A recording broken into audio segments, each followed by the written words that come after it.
Thank you very much for coming to the presentation. Once again, this is New Journey Housing, and we are a resource center for newcomers to Canada. And newcomers to Canada for us means either you came today or 10 years ago, 20 years ago, we don't limit. And we work from Monday to Friday, from 9:30 to 5. Our address is 305 Broadway, second floor. But now we are working from home.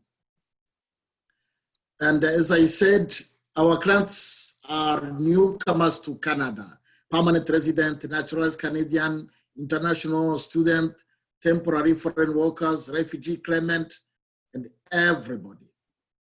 But before we start,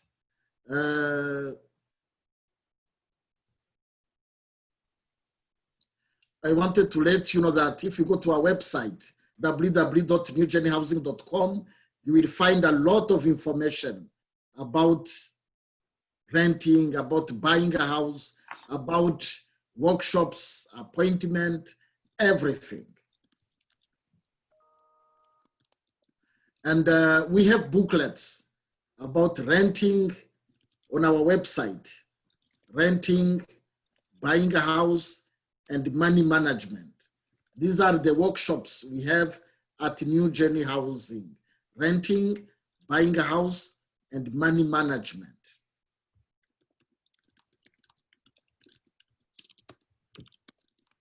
And before we start the workshop, I want to do an acknowledgement.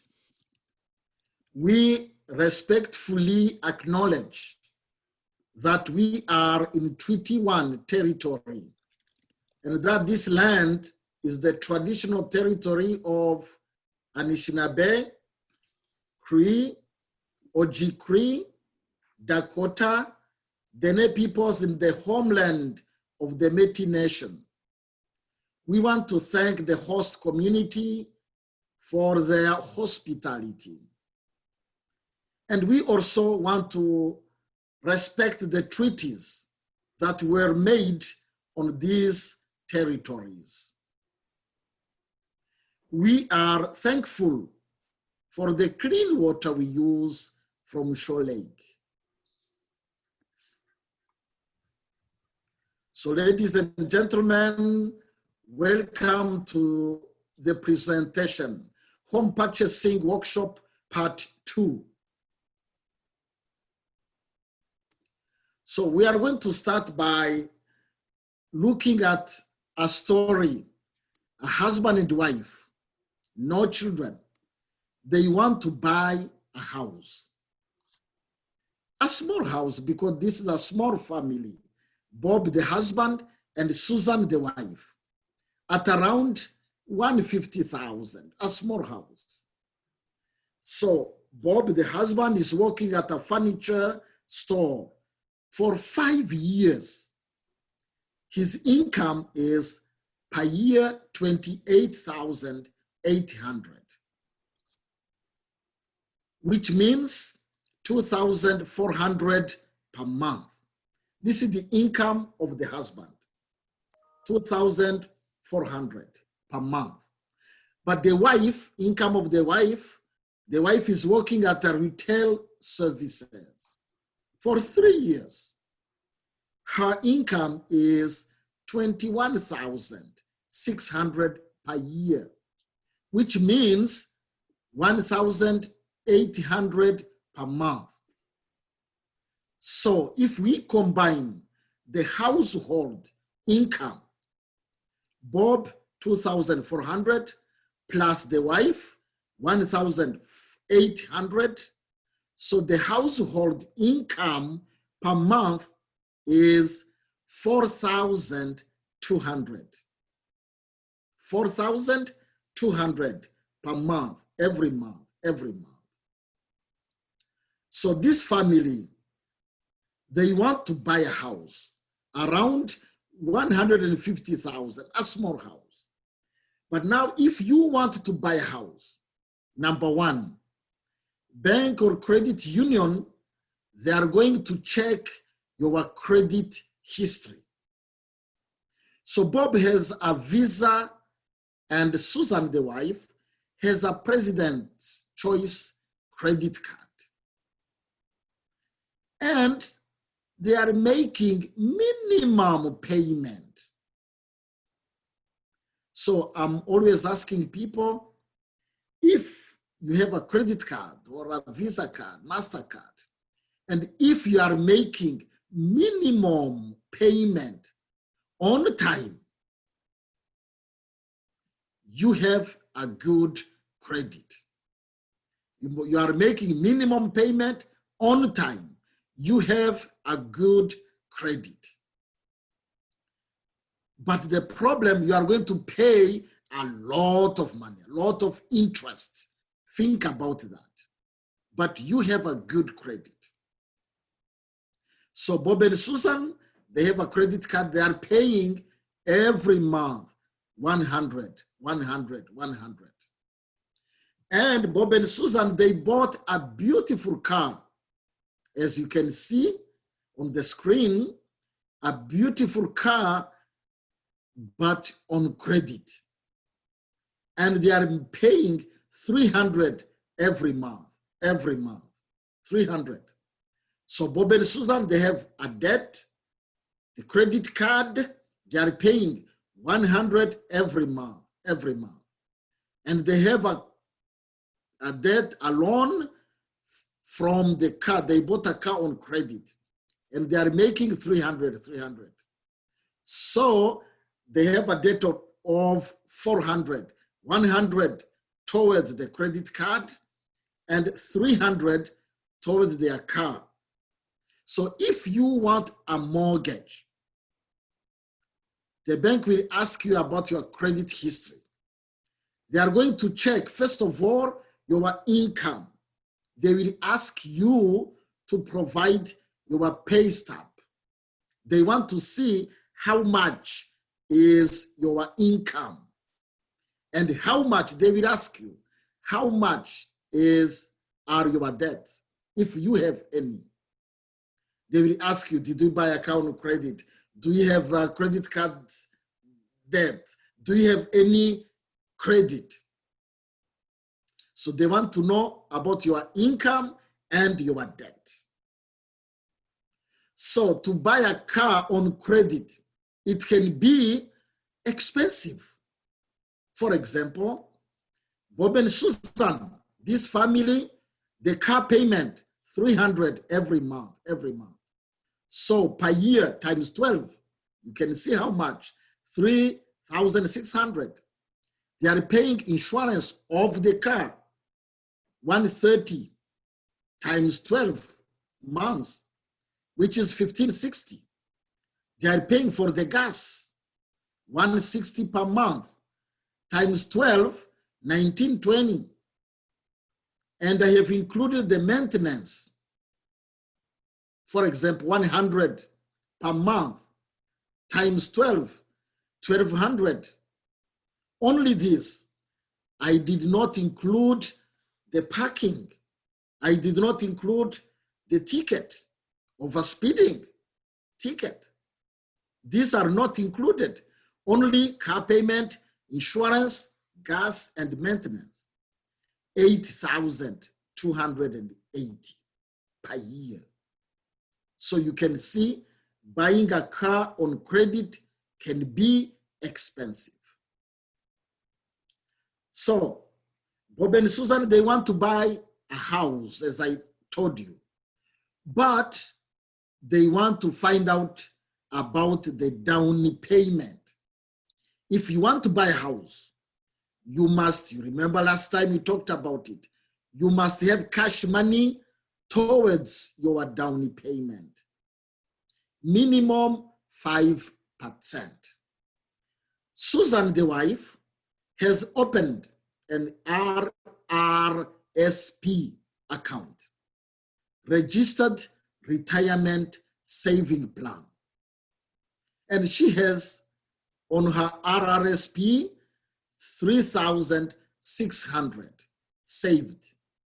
So if you want to buy your first house, you can use this amount of money towards your down payment.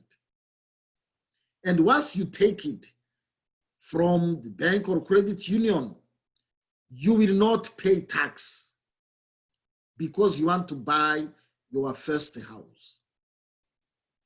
And when you buy your first house, remember, you have a tax credit.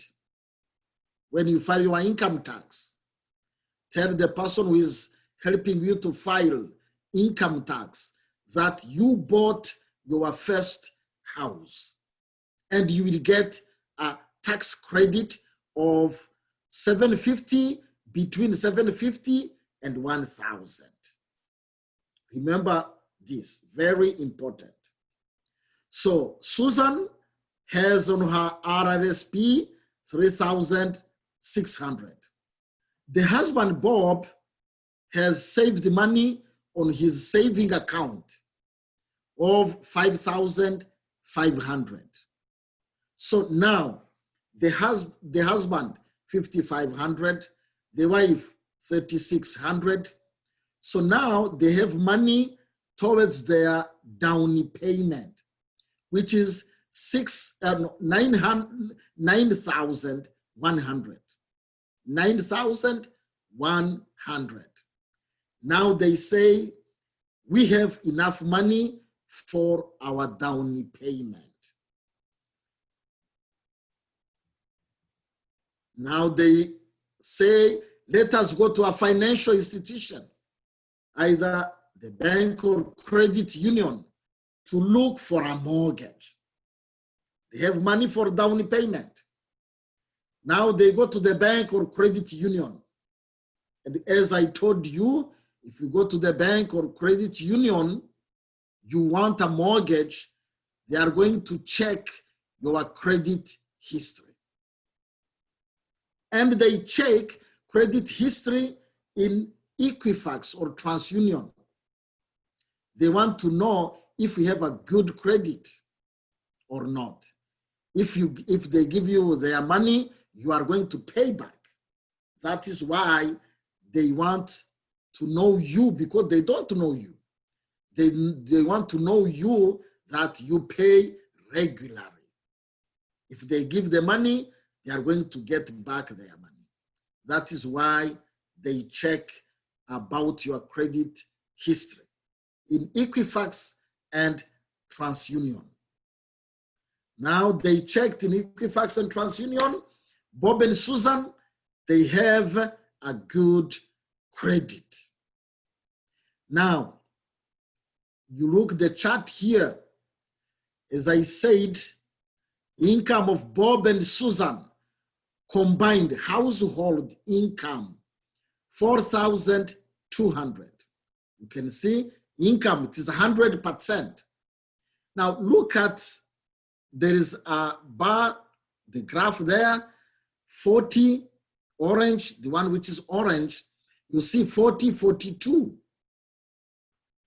I want to let you know that bank or credit union will not allow you to spend more than 42% of your income on paying for the house and your debt. I repeat again, bank or credit union will not allow you to spend more than 42% of your gross income on paying for your house and your debt. I'm going to show you how they calculate this. And if you see the small bar there, you see 20, gray bar there, 20, 30, so 35. Bank or credit union will not allow you to spend more than 35% of your gross income on paying for your house. I repeat this, bank or credit union will not allow you to spend more than 35% of your gross income on paying for the house. So the first one, 42, bank or credit union will not allow you to spend more than 42% of your income, gross income, on paying for the house and your debt. The second one, bank or credit union will not allow you to spend more than 35% of your gross income on paying for the house. Why do they do this? Remember, if you buy a house, you have to live. You have to buy food. You have to buy clothes. You have to buy shoes. You have to take the bus. You have to, so they want you to have a good life. And they calculate this. Yeah. Hey, Zarius. Yes. We just had a question about the first-time home buyer tax credit. Okay. Do you know if you bought your house, like let's say 5 years ago, and you did not claim that on your taxes, can you claim it this year? Yes. Yeah, you can claim it. Oh, there you go. Yeah, you can claim it and you will get it. You probably If just you have to didn't show. claim it, Okay, so you just have to show the date that you bought the house or something like yes, that? yes, yeah. If you didn't claim it, you can claim it and you will get the tax credit. Wonderful. And do you know if there's any other sort of like financial supports or subsidies for homeowners, or is that the main one? So there are other supports for home buyers, not only first home buyers, low income people. Yeah, for example, Manitoba Hydro, they can go to Manitoba Hydro. Then if, for example, their furnace is very old, they are coming to assess, then now they can get a high efficiency furnace for very cheap, $19 per month. They can go to Manitoba Hydro, they can talk to Manitoba Hydro, and there are other services. Or they can talk to Manitoba Housing. They can get assistance from there, either Manitoba Hydro or Manitoba Housing. There are a lot of support. Great. So yeah, if anyone has any follow-up questions, they can also email myself or Azarius about any of those answers. But that's all the questions for now. Thanks, Azarius. Okay, thank you. And so I wanted to show you how they calculate the 42%. As I said, this one is called the TDS, or Total Debt Service. Remember I told you they are going to check your income and your debt. First of all, remember Bob and Susan, the husband and the wife, they are working and their income is $4,200. The household income. Now, this is what they pay towards the house. And they consider what you pay on the house is the mortgage payment. Mortgage payment. Every month you pay. Bank or credit union will tell you how much you pay every month, every month, every month. This is the mortgage payment. So one portion goes to the principal and another one goes to the interest. So Bob and Susan, they are paying $872. And they check the property tax. How much do you pay as property tax? So the property tax you pay to the city of Winnipeg. They are going to assess, they do every 2 years property assessment. They want to determine how much you are going to pay every month, every month. If you want, you can pay once per year. But if you want, you can arrange monthly payment. So Bob and Susan, they are paying $150. And they check on the house, they check the heat. the cost of the heat. Bob and Susan, they pay only $200. So on the house, they check mortgage payment, property tax, and the heat. These three elements. This is what they calculate when they want to calculate about the TDS, total debt service. Now, as I said, they want the TDS, they calculate how much do you pay towards your house and your debt. Remember, Bob and Susan, they have a credit card debt. Remember, I said they are paying 100 every month. And they bought a house, they bought a car. They bought a car on credit. And they are paying 300 every month. You see the loan or leasing payment, 300. And sometime, if you go to the bank or credit union, sometime, they may ask you, do you send money home? If yes, then they are going to consider that sending money home is like a debt. You have an obligation of sending money home. So if you send, for example, 300, it's like a debt. Now, 100 plus 3, 700. 700. Now, income of Bob and Susan, 4,200. Monthly housing obligations, 1,222. And debt or liabilities, 700. When they calculate, I want to show you how they calculate. So they take the liabilities, 700, the debt, and the housing obligation. Housing obligation plus liabilities divided by the total income. Bob and Susan, they are spending on the house 1,222. And they spent on paying for their debt 700. Divide all this divided by 4,200, the total income. As you see, now the percentage is 45%.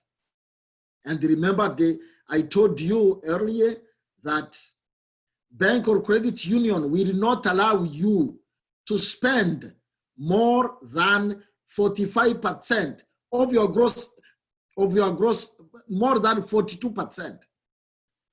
They will not allow you to spend more than 42% of your gross income on paying for the house and your debt. Now it is 45. You see, it is over by 3. Now they will let you know, no, you are not qualified. But suppose Bob and Susan, they don't send money home. They don't send money home. So the housing obligation, mortgage payment, property tax, and the cost of the heat, 1,222, plus the debt, credit card, 100. They bought a car on credit, 300. So 400, 100 plus 3, 400. Now, housing obligation plus the debt divided by the household income, total income. As you can see, now it is 38%. Great, good. Now they are approved. Bob and Susan, they don't send money home. And 38% is less than 42% of their gross income. Now, the TDS, they are qualified. Now let us check the second one. It is called the GDS, Gross Debt Service. You remember I told you bank or credit union will not allow you to spend more than 35% of your gross income on the house only. On the house only. TDS is house and your debt, but GDS is only on your house. And I'm going to show you how they calculate income, monthly gross income of Bob and Susan, $4,200. Now, the housing obligation, they are paying mortgage payment, $872, property tax, $150. The cost of the heat, they estimate cost of the heat, $200, which is $1,222.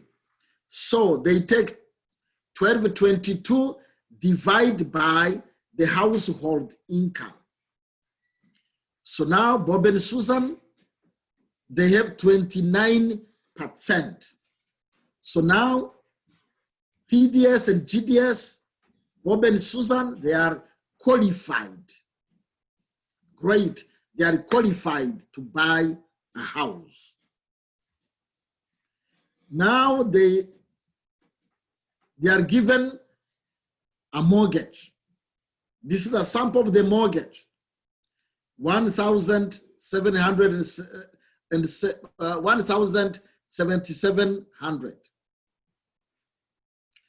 They have a down payment, $177,000. Yeah. So the purchase of the house is $177,000. They have a down payment, 5%. 5% of $177,000 is $8,850. So they pay cash. That is why you take 177 minus 8,850. Now, this is the principal, 168, 150, because they paid the down payment 5% cash they paid. So now interest rate is very low, as you can see, 2.49, almost 2.5. You see here for 25 years, but you remember in part 1, we talked about the terms, interest rate within a term. If you take 5 years term, they have their interest rate within a term.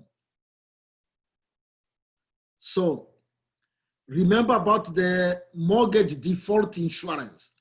Because Bob and Susan, they pay 5%, they must pay a mortgage default insurance. You remember we talked about Canada Mortgage and Housing Corporation Insurance. We talked about Genworth. We talked about Canada Guarantee. As an example, I took CMHC insurance. And if you pay 5%, before it was 3.6, but now they have increased to 4, which is, and this amount, if you don't have cash money to pay towards this insurance, no problem. They will add to your mortgage. But if you have it, pay it. It is one-time payment at the beginning. So Bob and Susan, they didn't have cash money to pay this insurance. That is why they added to their mortgage. Now their net mortgage now is $174,203.4. Of course, this is a small house, as I said. Now, can you imagine with this small house, the total amount of interest. You remember the amortization? 25 years, maximum 25 years. So after 25 years, the total amount of interest will be 59,647.48. Think about it. If you want to reduce the interest, you can. If you want to reduce the amortization, you can. Maybe make 20 years or 15 years. It means pay more. The monthly payment will not be $779.51 as you see on the screen. It will be more than that. So don't be scared about this amount of total interest. You can reduce this interest. Think about it. And we are going to see ways or possibilities of reducing the interest. I remember one person told me, oh, this is like buying two houses. You buy a house for you and you buy another house, you give it to the bank or credit union. I said, okay, think about it. But when you buy a house, we advise you to be very smart. See ways of reducing the interest. So this is the first year when you buy a house, interest is still very high. A question? Yes, sorry, Azarias. We just had a question before you get into how to save money on all this. Do you have an opinion about if somebody is a casual employee, but they have steady bi-weekly payments, and they've been doing this work for about a year, do you think that they'll be able to be pre-approved for a mortgage? So to be pre-approved, it depends on the bank or credit union. So normally to be approved, they will need permanent job. But to get pre-approved, talk to the bank or talk to the credit union. Maybe they may require a big down payment, but normally to be approved, you must have a permanent job. Yeah. Otherwise, talk to the bank or credit union. Yeah. They may maybe advise you to give a big down payment. Talk to them. Great, thank you. That's the only questions for now. Okay, so this is the first year, and you see interest is still very high. And as you pay your mortgage, interest will go down because you reduce the principal. The principal is going down, interest is going down. Principal is going down, interest is going down. And if you see the last year, the year 25, almost interest at the end is almost zero. You have finished to pay your mortgage. Now, this is what you pay. You pay the principal, Bob and Susan, $174,203. This is the amount of interest, $59,647. And in fact, this is what they pay, $233,850. This is the total amount they pay. So some people look at these figures, and they say, especially the interest. They say, if I have to pay all this towards the interest, it's better that I rent. Now I inform them. Remember last time we said when you rent, you pay money towards the landlord. You pay money to the landlord, to the landlord, to the landlord. You don't build your equity. There is no money coming back to you. But if you buy a house,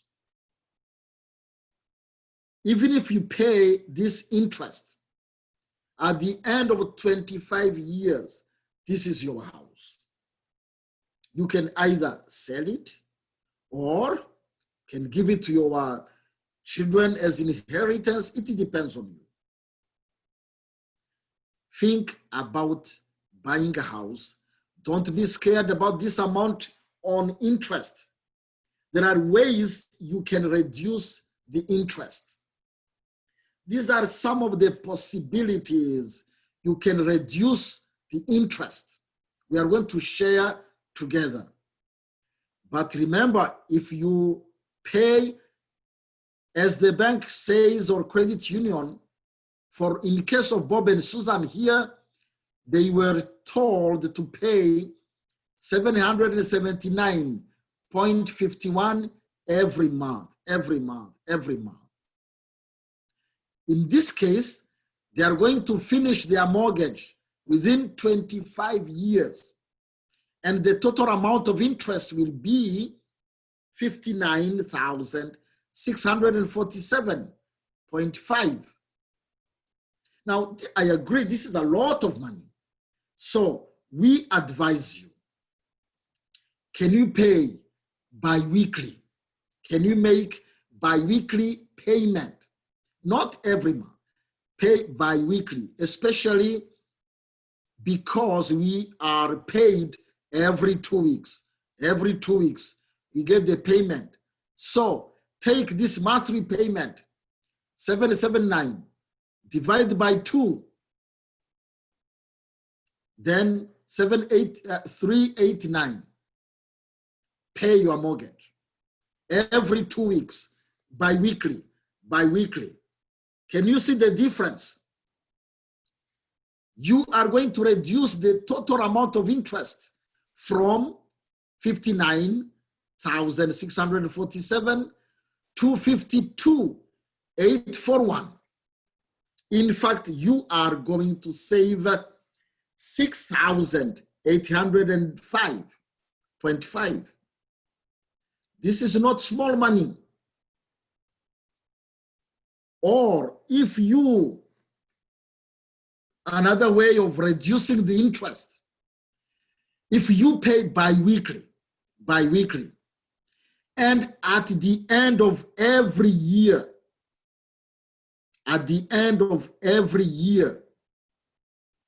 you make an extra payment, maybe $1,000. As you know, for example, every year we file our income tax. Maybe you get money, income tax refund. Maybe you get $1,000. Pay your mortgage. So pay bi-weekly, and then at the end of every year, make extra payment, $1,000, for example. Look, you can save a lot of money from $59,647 to $46,560. So you can save $13,086. Once again, all these calculations, bear in mind that this is a small house. It is a small home. If you buy a big house, you have a big mortgage, you are, by doing this, you are going to save a lot of money. So be creative. Another way of reducing the interest, if you pay bi-weekly, pay every 2 weeks, the half, and each payment add extra money. For example, I took here only $50. Bi-weekly payment, add $50. Bi-weekly, add $50. Bi-weekly, $50, add $50. Look, you can reduce the interest from $59,647 to $44,595. you can save 15,052. Once again, this is a small house. If it is a big house, you have a big mortgage, you can save a lot of money. So once you buy a house, just be creative. Look at ways or possibilities of reducing the interest. Work around. And if you buy a house, remember there is what we call the legal cost. There is a question? Yes, just specifically on the last slide. Can one person pay all these extras on a closed mortgage? No, the closed mortgage, this is the money you pay. We are going to talk about closed mortgage. This money you pay to the lawyer. Yeah, we are going to talk about closed mortgage. Not the closing costs. If somebody's in a term that's a closed mortgage, not an open mortgage. Okay. Can they pay all the bi-weekly and extra payments? Of course. If it is closed mortgage, you can make bi-weekly payment. Or if it is open mortgage, you can make bi-weekly payment. It's okay, there is no problem. Okay, thank you. Yeah, no problem. Yeah. Oh, I was thinking it is closing costs. He was talking about closing costs. Yeah. So legal costs or closing costs. This is the amount of money you pay towards the lawyer. You pay the lawyer.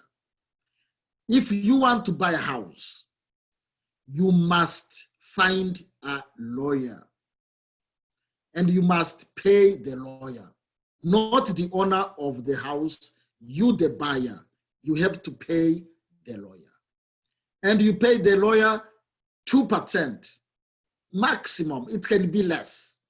2% of the value of your house. If your house, the value of your property is maybe 200,000, 2% of 200,000 will be 4,000. So 4,000 maximum, it can be less. It depends on lawyers. But the lawyer will not keep all this money. No. So the lawyer will pay from this money the land transfer tax. It's a percentage on your house. The lawyer will pay this amount of money from this 2%. And the lawyer will pay the provincial tax on, you remember, mortgage default insurance. If it is CMHC insurance, the lawyer will pay 80% of that CMHC insurance, of mortgage default insurance. The lawyer will pay 80% as tax, provincial tax. The lawyer will register your mortgage, will give you tax certificate. The lawyer will do the title search. The lawyer will say courier cost. Maybe he or she sent letters or emails or any miscellaneous telephone calls and so on. So because of all this work, you pay the lawyer 2% of the value of your house, but the lawyer will pay, as I said, land transfer tax from this amount of money, the provincial tax on CMH insurance, or provincial tax on mortgage default insurance. So the lawyer will remain with not really a big amount of money, but you must have a lawyer and you must pay the lawyer. And once you want to buy a house, there is a realtor or real estate agent. There is a real estate agent. If you go around in the community, they put a notice on a house they want to sell. And the telephone number, there is a telephone number on that notice for sale and a telephone number. This telephone number is the number of the listing agent. We call them listing agent. Now, the listing agent, he or she will help you to buy this house. But you don't pay him or her. You don't pay the listing agent. The listing agent will be paid by the owner once you buy the house. If you don't buy, he or she will not get a payment. So, of course, the agent will be on the side of the seller. So we will advise you that it is not best to use the seller's realtor if you want to buy a house. Once you have your own, if you have your own real estate agent that you trust, you can use him or her. So you tell him or her, I want to buy this house. Then there will be two agents, the seller's realtor and your realtor, your own realtor. You don't pay your own realtor. Your own realtor will help you. He or she will negotiate. He or she will negotiate, try to find a good deal for you. And you don't pay him or her. The two realtors, they are going to share the commission from the owner, from the seller. You don't pay him or her. So we will advise you, if you have your own realtor, use your own. Now, if you go to the community, you will see notices. For example, buy without a realtor or paper bricks. If you see this word paper bricks on a notice on the house, it means there is no agent. The house is sold by the owner. The house is sold by the owner. Some houses are sold by their own, by the owner. Others, there is a realtor. If you see paper bricks, no realtor. Before, they were called com-free, commission-free. But now they changed the term. It's now paper bricks. So this is part of the realtor. And you can, even if you want to choose a realtor, you can maybe look at 2 or 3 realtors, ask them. You can even ask them questions. The number of houses they have sold in the neighborhood, the company they work with. So you want to know if they have, if you are comfortable with them, if they have experience or knowledgeable or what. It depends on you, what you want. The number of clients they currently have, whether they follow recommendations for selling properties or references for those they have worked with. These are some tips you can use when you choose a realtor. And remember, the realtor will write, the agent will write an offer to purchase. Offer to purchase. This is a legal document, offer to purchase. This document is written by the real estate agent. It is a legal binding document. And within this document, it has the purchase price. The purchase price, what is included with the house. Sometimes you buy a house, it is empty. But sometimes you can buy a house, there is a fridge, a stove, dishwasher. So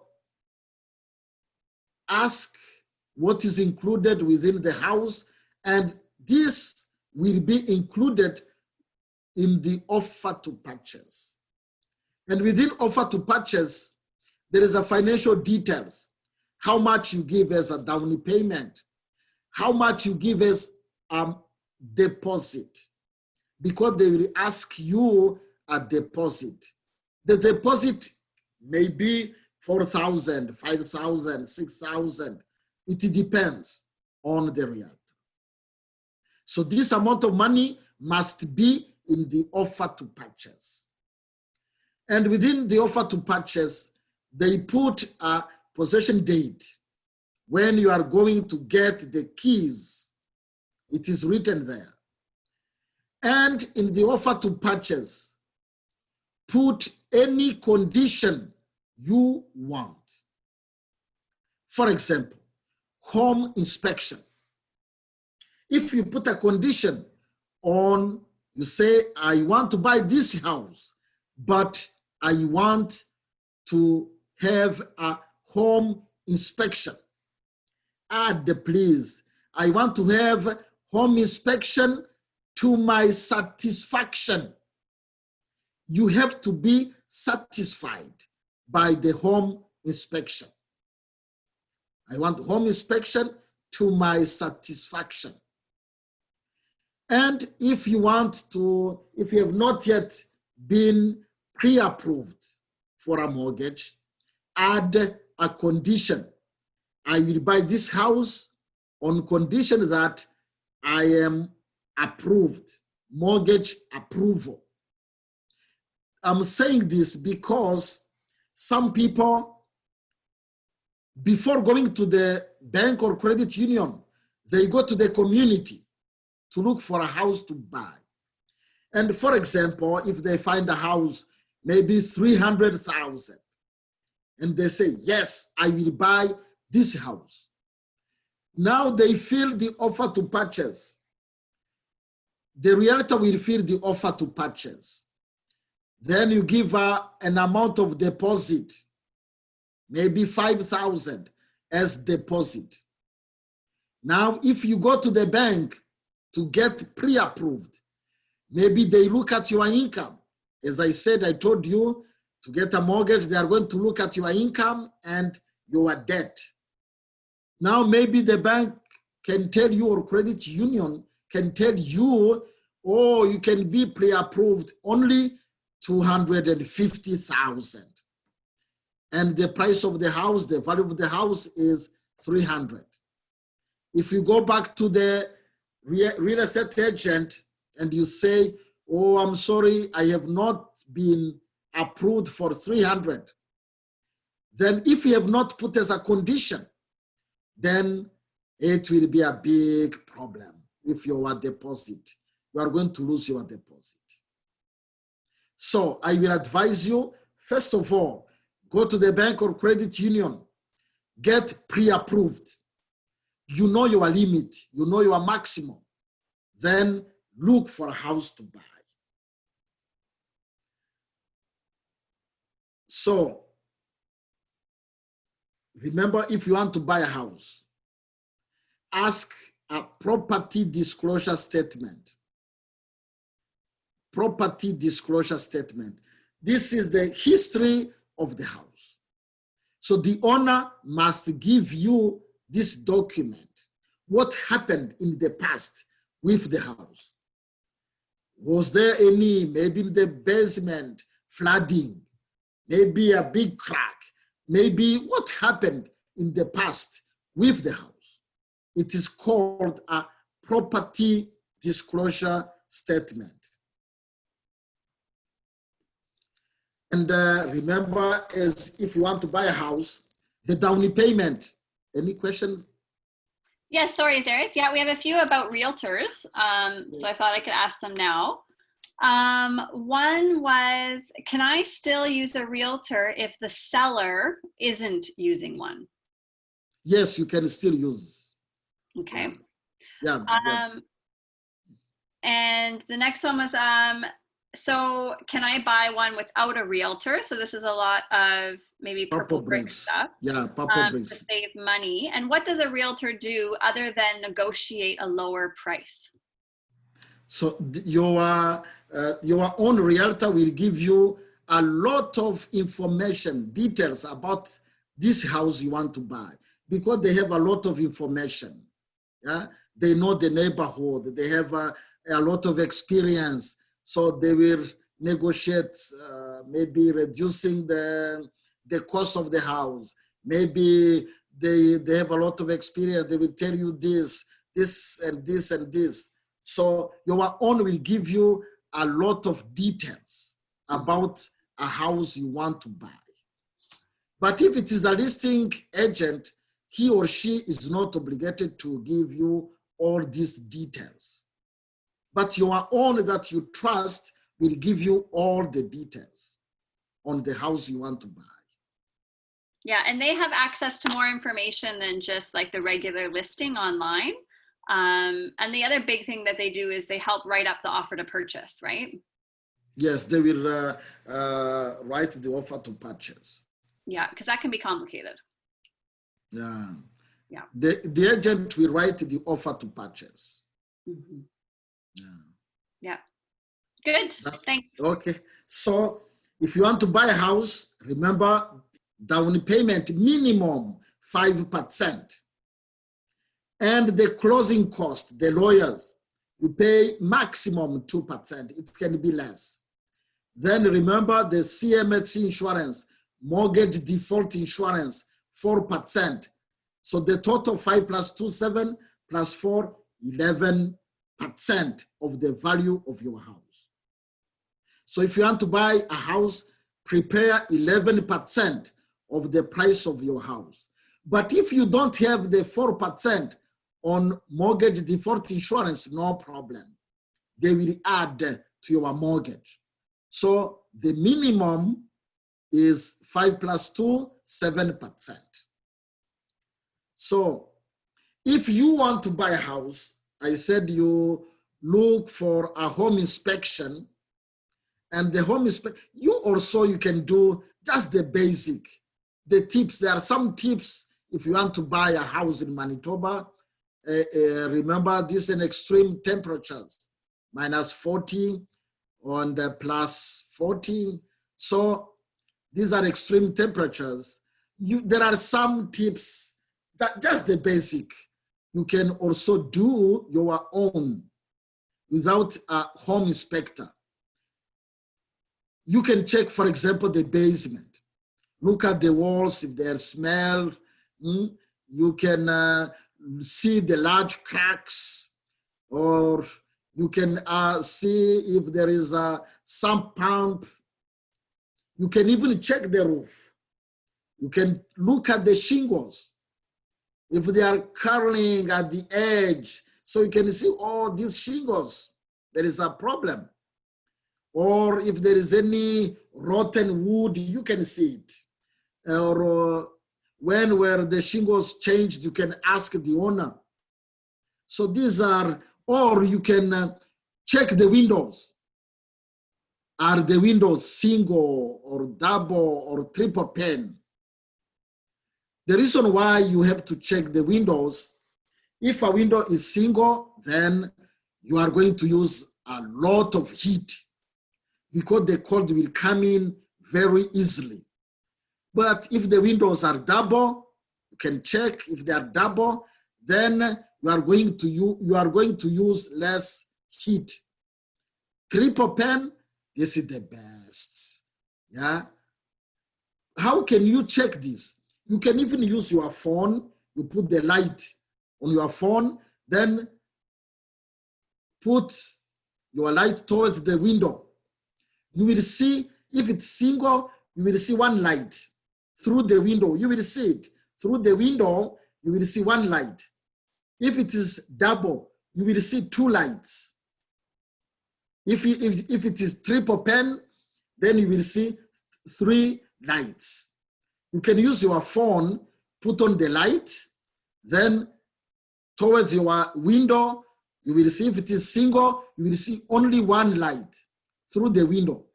Double, two lights. Triple, three lights.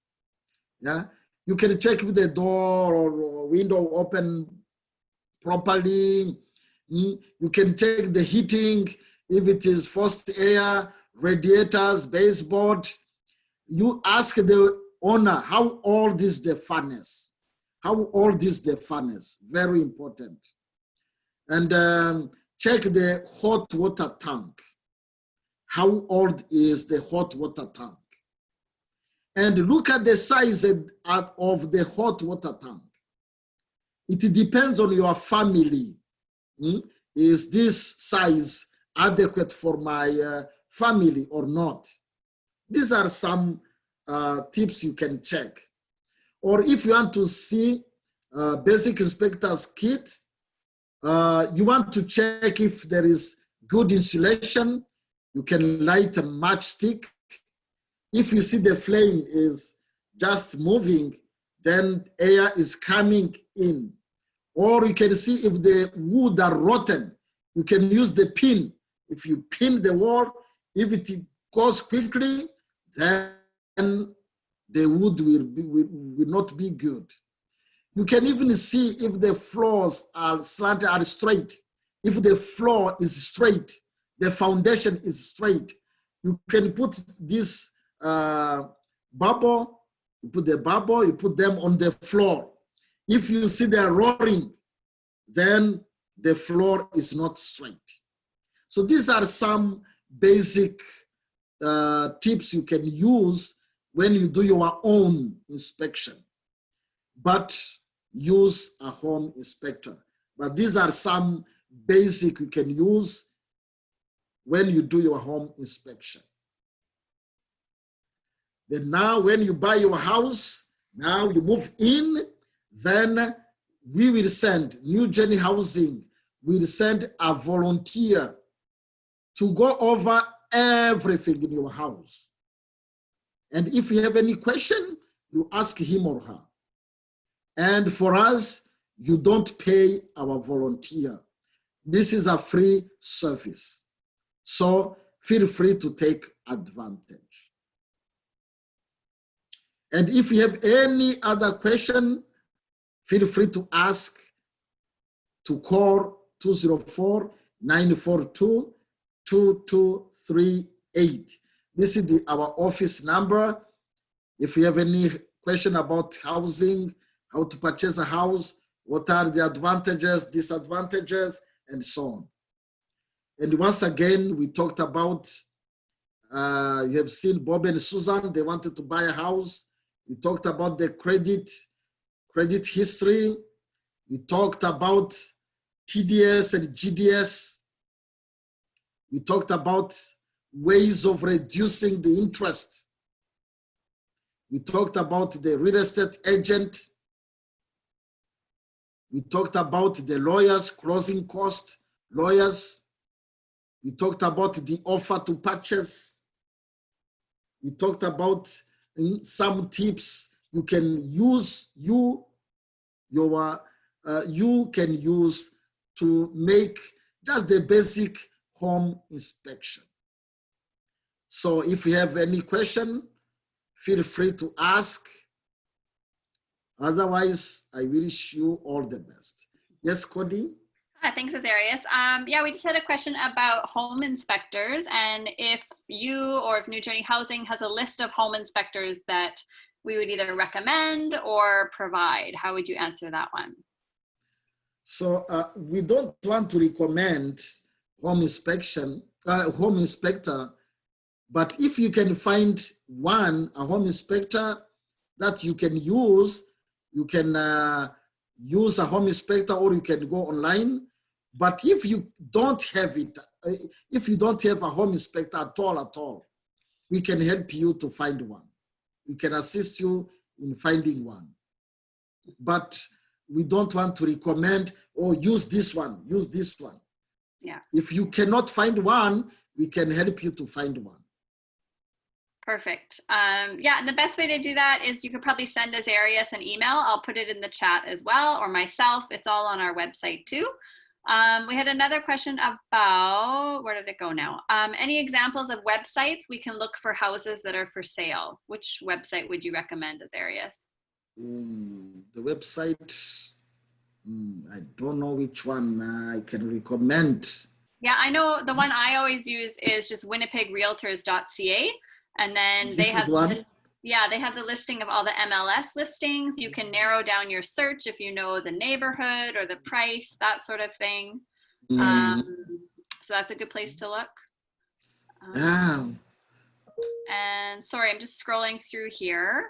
Do I need a Mm. realtor when buying a newly developed house? Because it seems they are relevant for old or previously occupied houses. Oh, good question. So for a new build, should you still be using a realtor?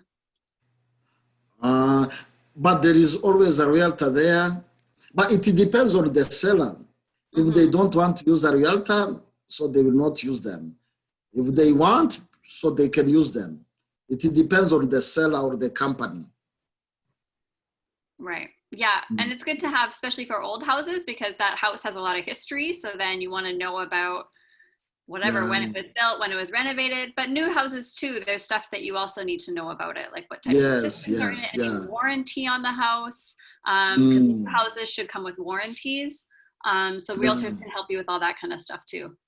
Mm. Yes. Um, Sorry, I'm just scrolling. Okay, here we go. I heard there is a government program that gives 5% to low-income families to add to the down payment. Is this true, and what's the criteria? So, Azarius, do you want to speak about that one? Maybe the one in Chalmers?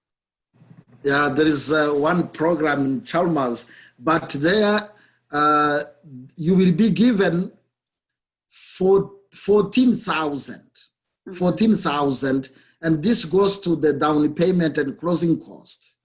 Down payment and closing cost, but you are limited to Chalmers area. So there is a designated area. You cannot buy a house anywhere. So there is an area, you have to buy the house in that area, and you have to be a low income. Yeah. Yeah, so there's that program. Just thinking about other affordable home ownership. A big one is Habitat for Humanity, Uh, long wait lists. yeah, That really amazing program. If you want any more information about programs to help low-income families buy houses, send an email to Azarius. I put his email up there. And there's a question here about, is there available housing projects in Winnipeg so we could apply if we're qualified? I'm not too sure what projects that would be referring to on that one. Maybe Bernadette, if you want to give me more information in the chat about that. And you offer assessment services for everyone who are interested in home ownership. For that one, I may be thinking we're happy to talk with anybody that wants to know more about buying a house and whether they think that they're ready to buy a house. Usually the best thing we do is refer you to your bank or credit union to talk to them, because they will look at your income, your expenses, your debt, all those types of things. But if you want somebody from New Journey to be there with you to make sure that you're asking the right questions and that you understand everything, we can help you with that as well.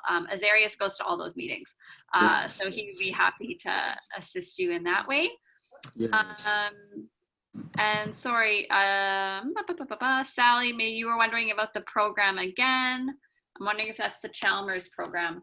I'm just going to type in the chat here, Chalmers Community, maybe it's called Down Payment Assistance Program. I'm not too sure what the name is, but if you Google Down it, payment and closing costs.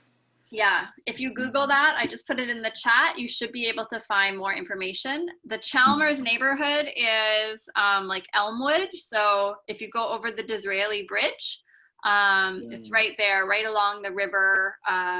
If you're going, what direction is that? North, then you would turn right, East, and that's East Chalmers. Kildonan, yeah, towards Kildonan. East Kildonan, yeah. Yeah, it's a great neighborhood, lots of schools, but Yeah, they're yeah. trying to increase the amount of people that own houses in that neighborhood.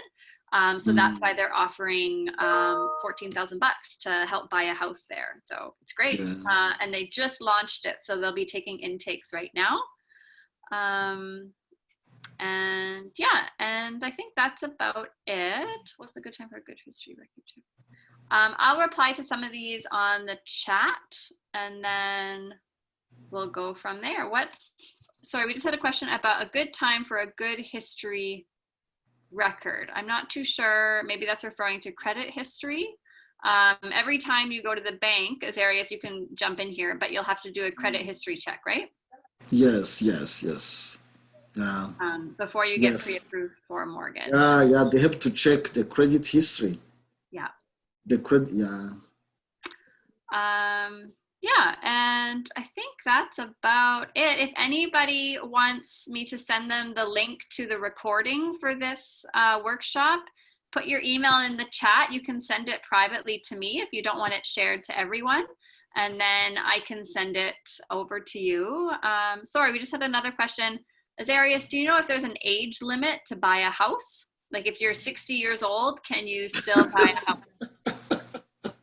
As long as you are working. And you have the money.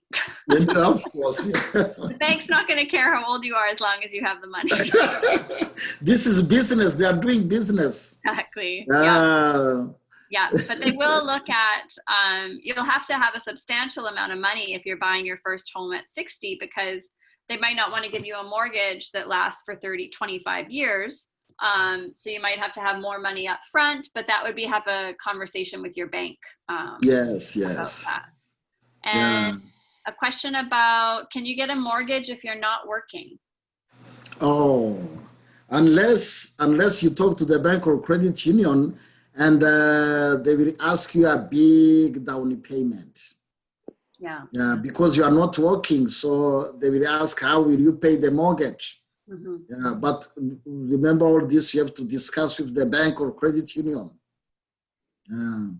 Yeah, it's definitely, unless you had all the money up front, it's really unlikely that they'll give you a mortgage if you're not working, because you have to have a way to make those monthly payments.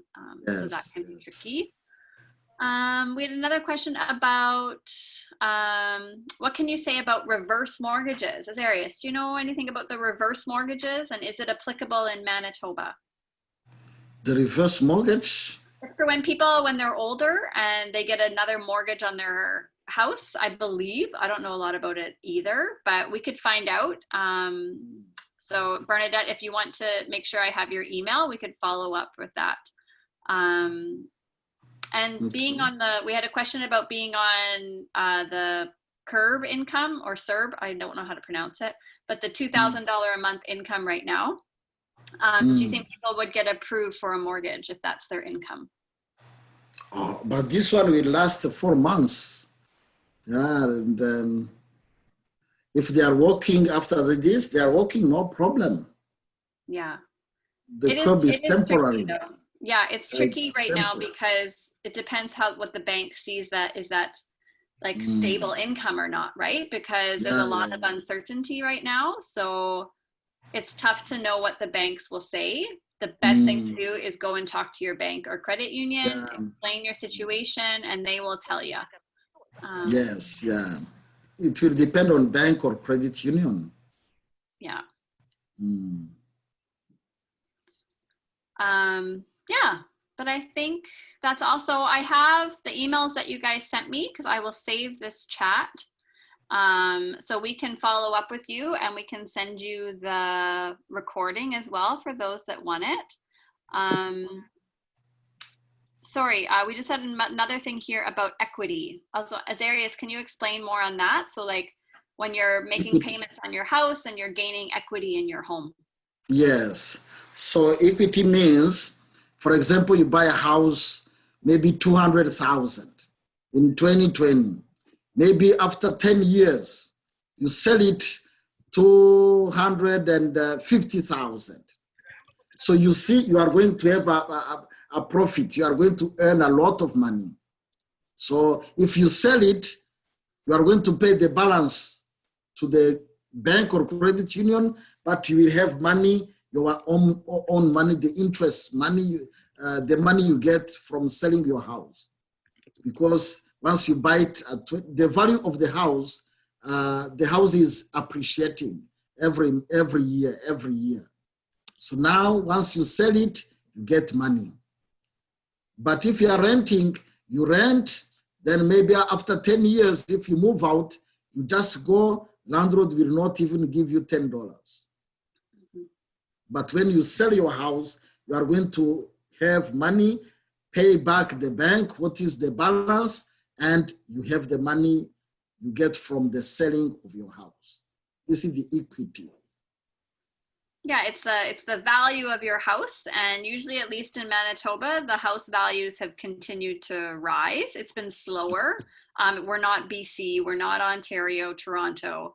Obviously, it's a little different here in Winnipeg, but usually, if you buy a house today, in 10 years from now, you'll be able to sell it more than what you bought it for. But keeping in mind, cost of living has increased and the interest that you paid. But usually it's a pretty stable investment. I would say that. Yeah, that's the questions so far. Don't see any more coming in. We are, what time is it? 3:18. So yeah, this was part 2 of our home purchasing workshop. The next one that we're going to be doing maybe next week or the week after is just on very basic budgeting. So income coming in, expenses going out. Azarius will be leading that as well. If you have any other questions, you guys can send us an email, not a problem, and sign up for our email list. That's the best way to know about upcoming workshops, or follow us on Instagram or Facebook. We also advertise there. Yeah, because we're all working from home, this is how we live right now, through Zoom. So we're trying to figure this all out, but thank you all for coming and for asking your awesome questions, and yeah, for being so engaged. And we will hopefully see some of you soon. But everybody stay safe, stay well, and thank you for connecting today. Thank you very much.